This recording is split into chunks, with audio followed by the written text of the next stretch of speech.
Hey, what's happening YouTube? Josh and Tom from Sora, Carolina coming at you. This is something I've been wanting to do for a little bit. We put out the Dough Bringer series a number of years ago, and we just teach things differently now. You know, things have progressed. The information is the same. The manuscripts haven't changed. It's just that we've changed, and our understanding and our thought process has changed. So, first off, I'm a teacher, not a preacher. I don't care if you disagree with what I'm going to say. This is just what I've learned through the process of me learning things. And if you disagree, that's fine. You know, let's talk about it in the comments or something if we got time. But if not, you know, just move on. It's no big deal. And the second thing is going to be, this is going to be a little bit higher level, you know. So if you haven't watched the previous video, link right here.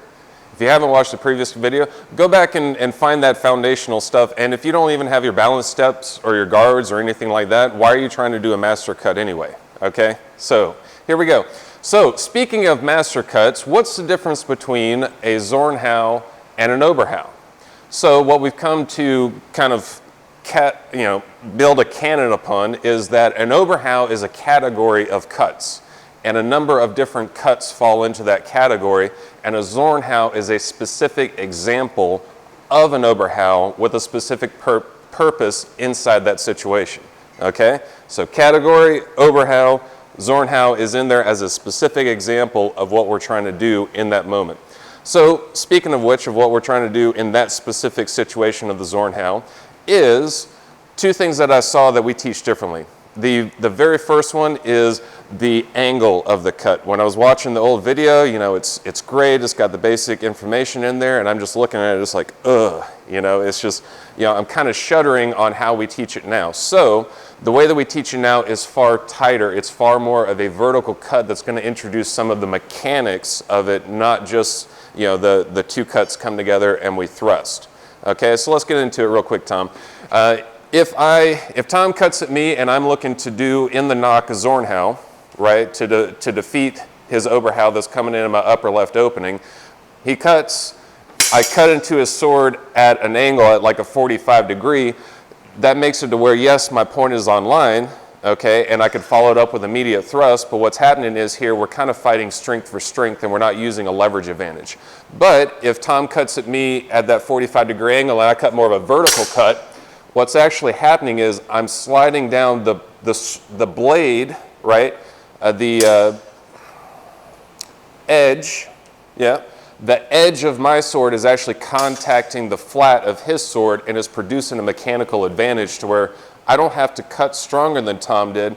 I just have to hit that edge and be able to come in and displace his sword off a little bit so I can get my point on line. So that's one of the biggest things is it's more of a, now we teach it more of as a vertical cut as opposed to a 45 cut that's followed in by a thrust, right? Right now it's here and it's coming down more vertically, still coming across my body, right? I don't want to cut vertically on the right-hand side of my body. I still want to cross the side of the body that I'm fighting on, but it's coming down more vertically to get that mechanical advantage. So the second thing I'll cover that I just noticed is just the distance, okay? So like we said, the Zornhau is an Oberhau for a specific instance, a specific purpose, and the purpose here is to displace his attack and be immediate with my attack, try and bring some of that indes action into it instead of step one, cut into his sword, step two, thrust, right? What I really want to do is have this to where when I cut the Zornhau, I'm at such a distance to where I'm either, you know, already thrusting him or inches away, and that requires me to utilize, you know, proper footwork. In this situation, we're using the Zornhau in the knock, so the good thing is I get to set the distance. The bad thing is I have to judge my opponent at what he's doing to try and produce that. So if Tom is set up here, okay, Tom is stepping towards me, right?